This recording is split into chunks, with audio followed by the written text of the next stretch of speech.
নির্বাচনের জন্য 1.5 লাখ পুলিশকে প্রশিক্ষণ দেবে সরকার। জানাবো চলতি সপ্তাহে নির্বাচনের তারিখ, রাজনীতিতে মিশ্র প্রতিক্রিয়া, প্রধান উপদেষ্টার ভাষণে কাটতে পারে ধূম্রজাল। এবং সর্বশেষ জানাবো 3 বিভাগে অতি ভারী বর্ষণের আভাস। শুনছিলেন সংবাদ শিরোনাম, এবারে বিস্তারিত। নির্বাচনের জন্য 1.5 লাখ পুলিশকে প্রশিক্ষণ দেবে সরকার। জাতীয় সংসদ নির্বাচনকে সামনে রেখে আগস্ট মাস থেকে পুলিশের প্রশিক্ষণ শুরু হবে। আইন শৃঙ্খলা সংক্রান্ত কোর কমিটির বৈঠক শেষে সাংবাদিকদের প্রশ্নের জবাবে স্বরাষ্ট্র উপদেষ্টা লেফটেন্যান্ট জেনারেল জাহাঙ্গীর আলম চৌধুরী এমনটি বলেন। স্বরাষ্ট্র উপদেষ্টা বলেন, আগস্ট মাসের শুরু থেকে ধাপে ধাপে এই প্রশিক্ষণ শুরু হয়ে চলবে নির্বাচনের আগ পর্যন্ত। জাতীয় নির্বাচনের আগে এসপি ওসিদের বদলি করা হবে কিনা জানতে চাইলে উপদেষ্টা বলেন, এসপি ওসি বদলি চলমান প্রক্রিয়া, বিভিন্ন বিষয়ে বদলি হচ্ছে, নির্বাচনের আগে বদলি হলে সেটাও আপনারা দেখতে পারবেন বলে জানান উপদেষ্টা।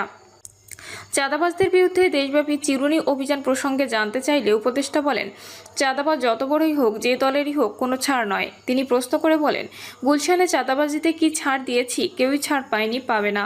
নির্বাচনের জন্য 1.5 লাখ পুলিশকে প্রশিক্ষণ দেবে সরকার। প্রশাসনে হবে রদবদল। নির্বাচনের জন্য 1.5 লাখ পুলিশকে প্রশিক্ষণ দেবে সরকার। প্রশাসনে হবে রদবদল। এর আগে রাজধানীর ফরেন সার্ভিস একাডেমিতে এক ব্রিফিংয়ে প্রধান উপদেষ্টার প্রেস সচিব শফিকুল আলম জানান, আসন্ন ত্রয়োদশ জাতীয় সংসদ নির্বাচনের আগে 1.5 লাখ পুলিশ সদস্যকে নির্বাচনী প্রশিক্ষণ দেবে সরকার। এছাড়া স্ট্রাইকিং ফোর্স হিসেবে 60,000 সেনা সদস্য নির্বাচনের ডিউটিতে থাকবেন। চলতি সপ্তাহে নির্বাচনের তারিখ, রাজনীতিতে মিশ্র প্রতিক্রিয়া, প্রধান উপদেষ্টার ভাষণে কাটতে পারে ধূম্রজাল। চলতি সপ্তাহের মধ্যে ত্রয়োদশ জাতীয় সংসদ নির্বাচনের দিনক্ষণ স্পষ্ট হবে। গত শনিবার তৃতীয় দফায় 14টি রাজনৈতিক দলের শীর্ষস্থানীয় নেতাদের সঙ্গে যমুনায় মত বিনিময়কালে অন্তর্বর্তী সরকারের প্রধান উপদেষ্টা ডক্টর মোহাম্মদ ইউনূস এমন ইঙ্গিত দেন। তবে বৈঠকের পর প্রধান উপদেষ্টা প্রেস উইং থেকে দেওয়া বিজ্ঞপ্তিতে এ বিষয়ে কিছু উল্লেখ না থাকায় রাজনীতিতে এ নিয়ে এক ধরনের ধূম্রজালের সৃষ্টি হয়েছে। দলগুলো মিশ্র প্রতিক্রিয়া ব্যক্ত করেছে। এটাকে সাধুবাদ জানিয়ে বিএনপি বলেছে, নির্বাচনের তারিখের বিষয়ে যথাযথ প্রতিক্রিয়ায় নির্বাচন কমিশনকে জানানো উচিত সরকারের। তাদের প্রত্যাশা, সরকার প্রতিশ্রুত আগামী ফেব্রুয়ারির মধ্যে নির্বাচন হবে। অন্যদিকে বৈঠকে নির্বাচনের তারিখ ঘোষণা নিয়ে প্রধান উপদেষ্টা কিছু বলেনি বলে দাবি জামায়াত ইসলামীর। জাতীয় নাগরিক পার্টি বলেছে, সব দলের সঙ্গে আলোচনা না করে নির্বাচনের তারিখ সুনির্দিষ্ট বা খোলাসা করা যাবে না। এদিকে আসছে আগস্ট মাসের শুরুর দিকে জাতির উদ্দেশ্যে ভাষণ দিতে পারেন প্রধান উপদেষ্টা অধ্যাপক মোহাম্মদ ইউনূস। রাজনৈতিক বিশ্লেষকরা মনে করেন, বিদ্যমান অস্থির রাজনৈতিক পরিস্থিতিতে প্রধান উপদেষ্টার আসন্ন ভাষণে নির্বাচন কেন্দ্রিক অনেক নির্দেশনা আসতে পারে। এর মধ্য দিয়ে রাজনীতিতে নির্বাচনের দিনক্ষণ নিয়ে সৃষ্ট ধূম্রজালেরও অবসান হতে পারে। গত বছরের 5ই আগস্ট গণঅভ্যুত্থানের পর একটা অরাজক পরিস্থিতির মধ্যে 8ই আগস্ট প্রধান উপদেষ্টা অধ্যাপক মোহাম্মদ ইউনূসের নেতৃত্বে দায়িত্ব নেয় অন্তর্বর্তী সরকার। দায়িত্ব নিয়ে আইন শৃঙ্খলা পরিস্থিতির উন্নতি সহ দেশকে স্থিতিশীল করার দিকে নজর দেন ডক্টর ইউনূস। তবে ক্ষমতাচ্যুত আওয়ামী লীগের নেতাকর্মীরা ফ্যাসিবাদী শাসনের কারণে জনগণের রোষানলে থাকায় দেশের বিভিন্ন প্রান্তে নানা ঘটনা ঘটতে থাকে। রাজনৈতিক দলগুলোর অভিযোগ, সরকার ও রাষ্ট্রকে অস্থিতিশীল করতে পতিত ফ্যাসিবাদীদের ষড়যন্ত্র অব্যাহত থাকে। এমন একটি অবস্থা থেকে দেশকে পুরোপুরি না হোক মোটামুটি পর্যায়ে স্থিতিশীল করতে বর্তমান সরকারকে বেশ বেগ পেতে হয়। এতে কেটে যায় প্রায় 6 মাস। এরপর রাষ্ট্র সংস্কারের দিকে নজর দেয় সরকার, যা এখন জুলাই সনদ ঘোষণার পর্যায়ে রয়েছে। এছাড়া গণহত্যার বিচারের দিকেও রয়েছে সরকারের ফোকাস। তবে রাজনৈতিক দলগুলোর মধ্যে সরকারের এই কার্যক্রমের মধ্যে নির্বাচন নিয়ে এক ধরনের শঙ্কা দেখা দেয়। তারা সরকারের কাছে একটি সুনির্দিষ্ট রোডম্যাপ দাবিতে সোচ্চার হয়।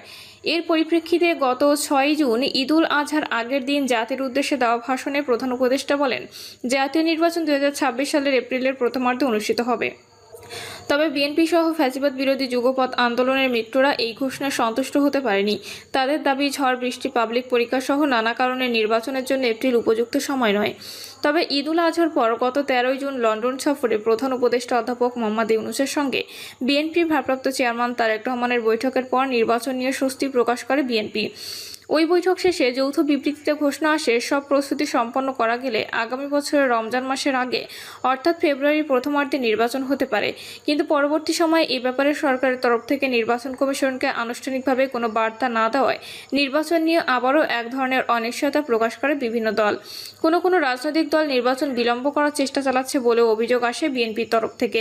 দলটির তরফ থেকে এমনও অভিযোগ করা হয়, সরকারের ভেতর থেকেও কেউ নির্বাচন প্রলম্বিত করার চেষ্টা করছেন।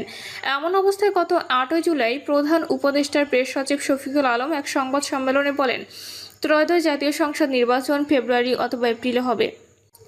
আগামী নির্বাচনে ভোটারদের যেন একটা ভালো অভিজ্ঞতা হয়, একটা সুন্দর স্মৃতি থাকে, সেজন্য ডিসেম্বরের মধ্যে সব প্রস্তুতি শেষ করার নির্দেশ দিয়েছেন প্রধান উপদেষ্টা অধ্যাপক মোহাম্মদ ইউনূস। এমন অবস্থায় মিটফোর্ড হত্যাকাণ্ড এবং সর্বশেষ গত 21 জুলাই উত্তরার মাইলস্টোন স্কুল অ্যান্ড কলেজে বিমান দুর্ঘটনায় শিক্ষার্থী হতাহতের ঘটনা ঘটে। মাইলস্টোনের ঘটনায় পরপরই ডক্টর ইউনূস রাষ্ট্রীয় অতিথি ভবন যমুনায় রাজনৈতিক দলগুলোর সঙ্গে বৈঠকে বসেন। 2 দফায় বিএনপি, জামায়াত, এনসিপি সহ বিভিন্ন রাজনৈতিক দল ও জোটের নেতাদের সঙ্গে বৈঠকের পর গত শনিবার আরও 14টি দল জোটের নেতাদের সঙ্গে বৈঠক করেন তিনি। শনিবারের ওই বৈঠক শেষে বেরিয়ে সাংবাদিকদের সঙ্গে কথা বলেন 12 দলীয় জোটের প্রধান ও জাতীয় পার্টি চেয়ারম্যান মোস্তফা জামাল হায়দার। তিনি বলেন, প্রধান উপদেষ্টা ক্যাটাগরিক্যালি বলেছেন তিনি আগামী 4-5 দিনের মধ্যে নির্বাচনের সময়সীমা তারিখ ঘোষণা করবেন। আলোচনার সবচেয়ে ফলপ্রসূ বিষয় হচ্ছে এটা, দেশে যে অরাজকতা তার একমাত্র সমাধান পথ হচ্ছে নির্বাচন, এটা সরকার বুঝতে পেরেছে। এই প্রসঙ্গে মোস্তফা জামাল হায়দার গতকাল বলেন, সবার শুরুতে কথা বলেন ডক্টর মোহাম্মদ ইউনূস। তিনি বলেন, নির্বাচন যাতে সঠিকভাবে না হয় এর জন্য দেশের মধ্যে একের পর এক ষড়যন্ত্র হচ্ছে, কিন্তু আমরা কোনোভাবে জুলাই বিপ্লবের পরাজিত শত্রুকে পুনর্বাসিত হতে দেব না। নির্বাচনের মাধ্যমে গণতান্ত্রিক সরকার প্রতিষ্ঠা করা আমাদের সংকল্প। তারপরও প্রধান উপদেষ্টা বললেন, অতি সত্বর জাতীয় নির্বাচনের দিন তারিখ ঘোষিত হবে। এরপরেই উনি বললেন 4-5 দিনের মধ্যেই নির্বাচনের তারিখ স্পষ্ট হবে। মোস্তফা জামাল হায়দার আরও বলেন, প্রধান উপদেষ্টার প্রারম্ভিক বক্তব্যের পর যারা আলোচনায় অংশ নিয়েছেন তারা নির্বাচনের উপর গুরুত্ব আরোপ করেন। কেউ দ্রুততম সময়ে, আবার কেউ আগামী ফেব্রুয়ারির মধ্যে নির্বাচনের কথা বলেছেন। তারা বলেছেন, ভোটের তারিখ ঘোষিত হলে জনগণের দৃষ্টি নির্বাচনের দিকে নিবদ্ধ হবে, দেশও নির্বাচনমুখী হবে। দেশে যে অরাজকতা তার একমাত্র সমাধানের পথ নির্বাচন। অবশ্য বৈঠকের পর প্রধান উপদেষ্টার প্রেস উইং থেকে পাঠানো বিজ্ঞপ্তিতে আগামী 4-5 দিনের মধ্যে নির্বাচনের দিনক্ষণ ঘোষণার বিষয়ে কিছু উল্লেখ নেই। ওই বিজ্ঞপ্তিতে বলা হয়, প্রধান উপদেষ্টা মোহাম্মদ ইউনূস বলেছেন, পতিত শক্তি গণ্ডগোল লাগিয়ে নির্বাচনের আয়োজনকে ভণ্ডুল করার চেষ্টা করছে। ওই অপচেষ্টাকে প্রতিহত করতে ফ্যাসিবাদ বিরোধী সব শক্তিকে ঐক্যবদ্ধ থাকতে হবে। অভ্যুত্থানের সব শক্তি মিলে একটি সুন্দর নির্বাচন করতে হবে। না পারলে এই মস্ত বড় সুযোগ আমাদের হাতছাড়া হয়ে যাবে। জানতে চাইলে বিএনপির স্থায়ী কমিটির সদস্য ইকবাল হাসান মাহমুদ টুকু বলেন, প্রধান উপদেষ্টা 14টি রাজনৈতিক দলের সঙ্গে বৈঠকে আগামী 4-5 দিনের মধ্যে নির্বাচনের তারিখ ঘোষিত হতে পারে বলে যে ইঙ্গিত দিয়েছেন, সেটিকে আমরা ইতিবাচকভাবে দেখছি। ডক্টর ইউনূস আগামী ডিসেম্বরের মধ্যে নির্বাচনের প্রস্তুতি সম্পন্ন করতে এরই মধ্যে নির্বাচন কমিশনকে বলেছেন। এর মানে আগামী ফেব্রুয়ারিতে নির্বাচনের যে কমিটমেন্ট তিনি করেছেন সেটা তিনি রাখবেন। এদিকে জাতীয় ঐকমত্য কমিশনের সঙ্গে রাজনৈতিক দলগুলোর বৈঠকের বিরতিতে গতকাল সন্ধ্যায় বিএনপির স্থায়ী কমিটির সদস্য সালাউদ্দিন আহমেদ বলেন, নির্বাচনের তারিখের বিষয়ে নিশ্চয়ই সরকার বলবে। সরকারের উচিত এ বিষয়ে যথাযথ প্রক্রিয়ায় নির্বাচন কমিশনকে জানানো।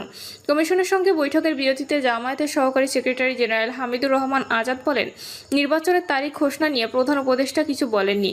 রাজনৈতিক দলগুলোর সঙ্গে তার সাম্প্রতিক বৈঠক নির্বাচন নিয়ে নয়, মূলত দেশের সামগ্রিক পরিস্থিতি ও মাইলস্টোনের দুর্ঘটনা নিয়ে করণীয় প্রসঙ্গে বৈঠক। তিনি আরও বলেন, 3টি ধাপের রাজনৈতিক বৈঠকের 2টিতে নির্বাচন নিয়ে কথা হয়নি। তৃতীয় বৈঠকে এ নিয়ে কথা বলেছেন বলে আমাদের জানা নেই, তবে এ নিয়ে ব্যাখ্যা দিতে হবে সরকারকে। ঐকমত্য কমিশনের সঙ্গে বৈঠকের বিরতিতে এনসিপি সদস্য সচিব আক্তার হোসেন বলেন, সব দলের সঙ্গে আলোচনা না করে নির্বাচনের তারিখ সুনির্দিষ্ট বা খোলাসা করা যাবে না। এ নিয়ে সবার মতামত নিতে হবে। তিনি আরও বলেন, আমি মনে করি নির্বাচনের আগে বিচার ও সংস্কারকে দৃশ্যমান পর্যায়ে উন্নীত করা, জুলাই সনদ ও জুলাই ঘোষণাপত্র প্রণয়ন করা, নির্বাচনের জন্য মাঠ প্রশাসনের নিরপেক্ষতা এবং একই সঙ্গে লেভেল প্লেইং ফিল্ড নিশ্চিত করার মধ্য দিয়ে নির্বাচনের ঘোষণার দিকে যেতে হবে। অবশ্যই জুলাই সনদ এবং জুলাই ঘোষণাপত্র বাস্তবায়নের পরে নির্বাচনের তারিখ ঘোষণা করা যেতে পারে। প্রিয় দর্শক, এই ছিল এখনকার সর্বশেষ সংবাদ আপডেট। সব সংবাদ পেতে চ্যানেলটি সাবস্ক্রাইব করে বেল আইকনটি ক্লিক করে রাখুন।